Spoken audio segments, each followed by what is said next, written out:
In Mercy's Embrace, So Lively a Chase by Laura Heil, Elizabeth Elliot is determined to end the season with a proposal. With several men pursuing her, each for their own reasons, who will Elizabeth choose? Listen in to her ruminations on the merits of two of her suitors, Mr. Rushworth and Mr. Gill. Elizabeth trod the pathways behind the muse. Anne's words continued to plague her. Anne was right. James Rushworth was everything she had once scorned in a suitor. But he was a suitor. That at least was something. The lure, of course, was Southerton, the Rushworth estate, as well as the fine London residence he had taken on Grosvenor Square. Elizabeth bent her mind to happier thoughts, such as imagining what the Southerton mansion might look like. Mr. Rushworth had described it in great detail. Images inspired by her beloved Kellynch Hall rose to Elizabeth's mind.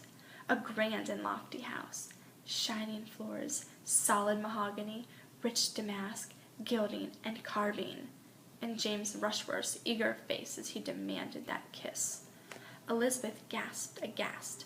That wretched masquerade ball, that horrible kiss, why must she continually remember it?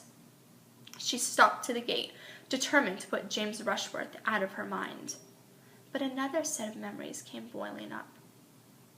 He had opened this very gate.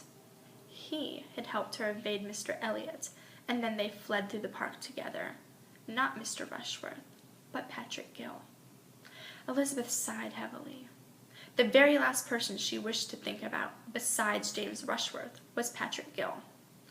But it was no use. Again she was in the assembly rooms, dancing with him. Their time together had been so brief, and yet she could recall every precious moment. The feel of her hand in his, the words he had spoken, the way he had smiled, the tender light in his eyes. Tender? Elizabeth brought a hand to her cheek. This was ridiculous. Patrick Gill was not a suitor. He was not even a gentleman.